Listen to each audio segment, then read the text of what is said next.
At some point, you stopped reacting the way they expected, and that's when everything got weird. Not better, not peaceful, just weird. People didn't know what to do with your silence. They were used to the version of you that explained, that tried to clear things up, that always wanted to make sure nobody misunderstood. But the second you stopped handing out those free, emotional clarifications, they got uncomfortable. That silence wasn't just quiet, it was loud as hell to the ones who had something to lose. And trust me, some of them had a lot to lose once you stopped talking. It's not always about being right. It's about being done. The moment you stopped proving your point, they had to sit with their version of the story. The twisted one they told people to protect their image. But here's the catch. When you're not fighting it, when you're not correcting it, their version becomes a cage. They're stuck repeating the same lies to more and more people, getting defensive over something you already walked away from. That's how it flips. You're not stuck in it anymore. They are. Watch how fast people start unraveling when you no longer play the same role. When you're not reacting, not giving them anything to argue with, they start pulling at strings. That's when they go from subtle to sloppy. The smear campaigns get louder. Random people start treating you weird because someone's been planting seeds. But none of that lands if you're not chasing approval. The minute you stop needing everyone to see your side, you win more than an argument. You get your peace back. The biggest shift. Realizing that not everyone wants peace. Some folks thrive on keeping things messy because that's where they can stay in control. The chaos protects their lies. And when you remove yourself from the mess, you're not just setting boundaries. You're exposing them. Because now they can't blame their behavior on your reactions. They're left with their own nonsense. And that's a mirror most people avoid at all costs. That's why things get louder before they die down. It's not random. It's survival mode on their end. You know what hits hardest? When you stay calm while they're spiraling. Not because you're pretending to be strong, but because you're finally done handing out your energy to people who used it against you. You're not performing anymore. No more. Look how mature I am. No more proving you're not who they say you are. You just exist, quietly. And that silence makes people nervous, because it means you're not afraid of what happens next. That's power. Not the loud kind. The kind that shakes people because they didn't expect you to grow like this. Most people don't notice manipulation while it's happening because it doesn't feel like some grand betrayal. It feels like small, everyday situations where you're always the one compromising, always the one explaining, always the one saying, "Let me make it right." But then you look back and realize you were trained to take the blame just to keep the peace. And when you stop doing that, when you finally stop carrying other people's guilt, they don't know how to handle you. Suddenly, you're selfish, difficult, changed. That's not an insult. That's confirmation you broke their script, letting life unfold without trying to control outcomes. It sounds easy until you actually do it, because it means being okay with people misunderstanding you. It means walking away without closure. It means not correcting the lies. It means someone might think you're the villain, and you have to let them. That's what most people can't stomach. They want healing to be pretty. They want everyone to clap when they grow. But growth is ugly. It's lonely. It comes with losing people who benefited from the old version of you. And if you're doing it right, it feels like loss at first. Social pressure is real, and it doesn't always show up as someone yelling in your face. Sometimes it's subtle. People pulling back, ghosting you, making little comments, changing their tone, acting weird around you because someone got in their ear, and you feel it. That silent shift, that's projection. That's people needing you to be a certain version of yourself so they don't have to examine their own behavior. You changing forces them to look at themselves, and not everyone's ready for that. So they blame you. They judge you. That's not yours to fix. There's something brutal about realizing that self-respect makes you less likable in some circles, because self-respect means saying no without explaining it. It means having limits, even when someone's sad or mad or going through it. It means not abandoning yourself to keep someone else comfortable, and people don't like that. Especially the ones who were used to getting their way with you. So yeah, you might lose some people. You might even get painted as cold. But that's fine. Better to be cold than constantly burning out, trying to be everything for people who give you nothing back. You don't owe anyone your peace. Not after everything you've had to rebuild. Not after all the times you gave grace while others gave you their worst. If people are watching you now, if it feels like all eyes are on how you move, it's because they're waiting for you to slip. They're watching for proof that you're not really healed. Let them. Stay still. Stay grounded. Keep building quietly. The real flex isn't proving you're better. It's no longer caring what they think in the first place. That's what unsettles people the most, not your silence, but your freedom. When actions match self-respect, the first thing that changes isn't the outside world. It's how people look at you, not in a wow, so proud way, but in a weird, unsettled way. They start noticing that the usual buttons don't work anymore. You're not rising to bait. You're not justifying normal decisions. You're not playing social games to stay in anyone's good graces. It throws people off. Some will test you harder. Others will quietly back off. Either way, it tells you exactly who was comfortable with your lack of boundaries before.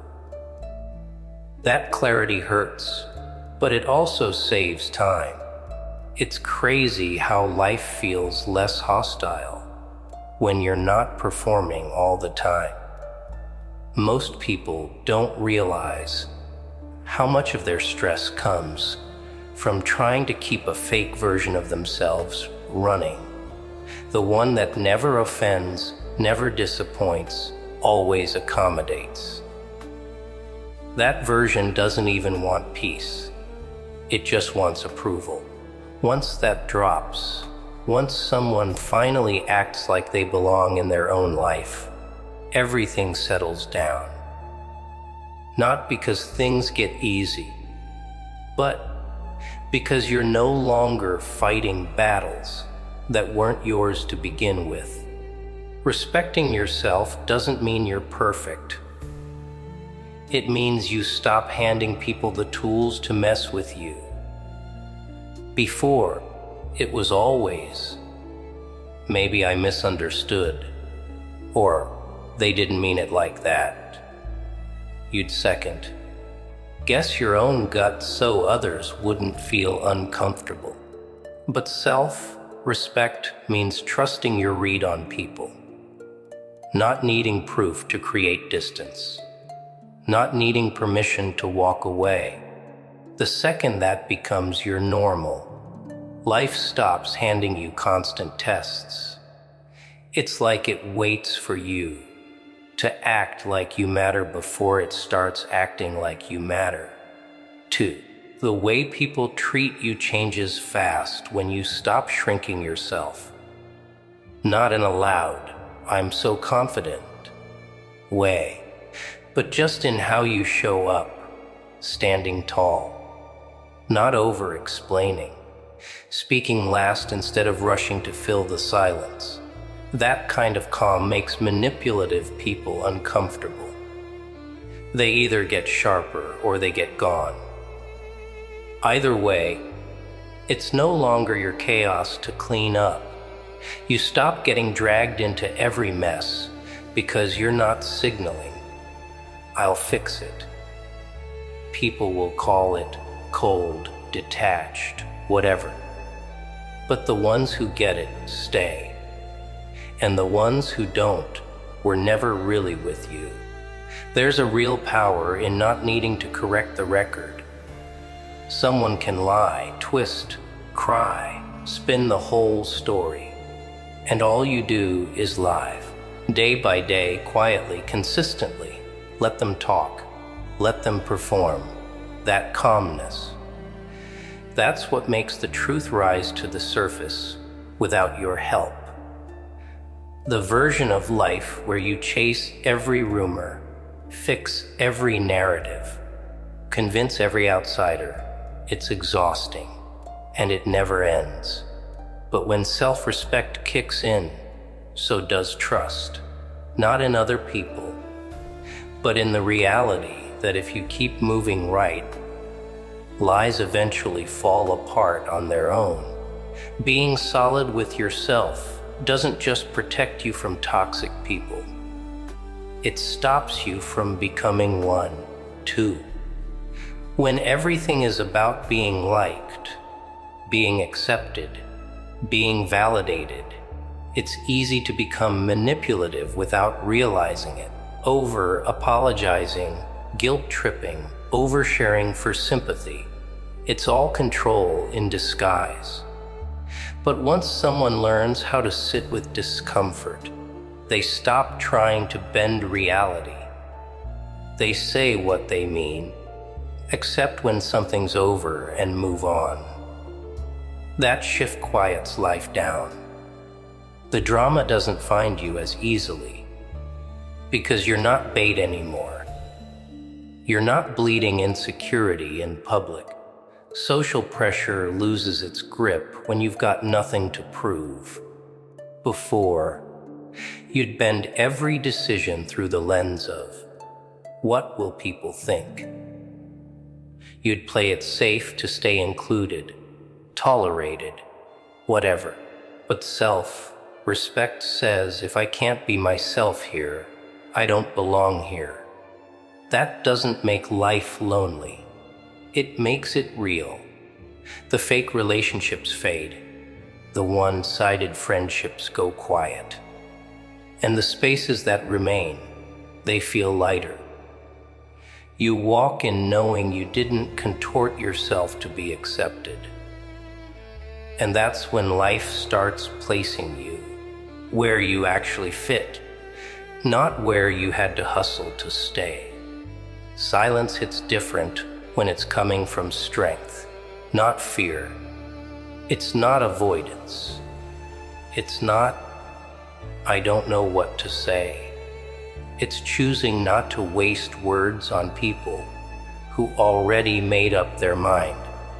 Silence is a decision, a boundary, a statement that says, I'm not debating my worth anymore. And when that becomes part of how you live, people notice. The ones who fed off your reactions. They get restless. They start spiraling. They need chaos to stay relevant. Meanwhile, you're somewhere quiet, steady, unbothered. Not because you don't feel anything, but because not everything deserves access to how you feel. Letting situations play out without trying to fix or control them takes discipline, especially when you're used to always stepping in, always smoothing things over, always making sure nobody's mad. But that behavior came from survival, not peace. Now, you wait. You let people show who they are. You don't chase clarity. You don't chase closure. You let silence and time do the work. And sure, some people will call it passive or cold. But deep down, they know what it really is: confidence. You're no longer desperate to be understood. You understand yourself. That's what makes life stop throwing chaos at your feet. Once life realizes you're not scared of losing things that don't align anymore, the tension breaks. Opportunities start showing up without begging. Conversations get clearer without force. And people who respect you show up without needing to be managed. Because you're not faking it anymore. You're not chasing crumbs. You're not trading self-respect for temporary comfort. It's not about getting everything you want. It's about not abandoning who you are just to survive. And when that becomes the new standard, life doesn't have to fight you anymore. It adjusts. Because you finally stopped fighting yourself. The hardest part is realizing how much of your old life was built on bending. Bending your tone, your plans, your standards, just to make sure things stayed smooth. But smooth wasn't peace, it was control. And once that clicks, you can't unsee it. So now things feel rough at first. Conversations feel colder. Connections feel thinner. That's because you're not filling in the gaps for people anymore. You're not doing the emotional labor to keep relationships comfortable for everyone else. And yeah, the silence after that shift feels loud, but it's clean. It's honest. It makes space for what's real, even if what's real is a little empty at first.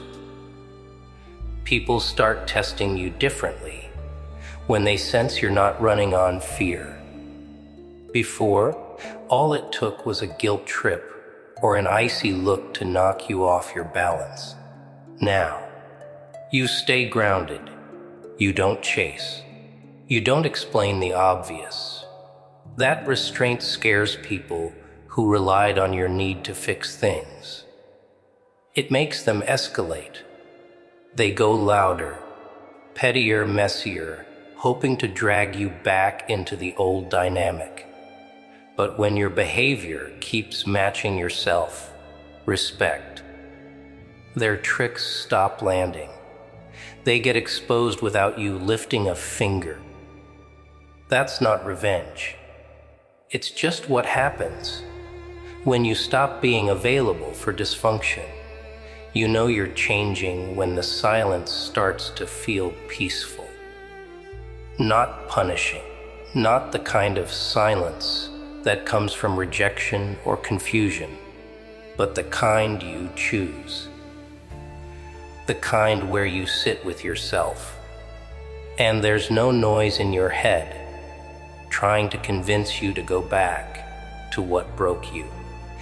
That's when things around you start clicking into place without force.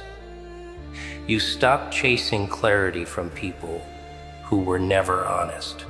You stop rehearsing fake conversations in your head.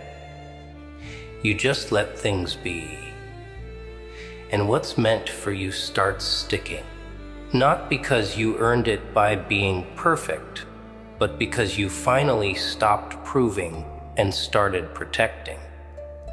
Eventually, life becomes less about managing other people's opinions and more about protecting your own peace.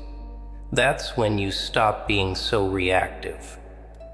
Not because you don't care, but because you've outgrown the urge to convince anyone of anything. You walk into rooms differently. You answer questions without oversharing. You show up without performing. And people start noticing you're not easy to access anymore. That's the shift. You didn't change because of what they did. You changed because it was costing too much to keep being the version of yourself that tolerated it. And now, life's not pushing back as hard because you finally stopped pushing against yourself.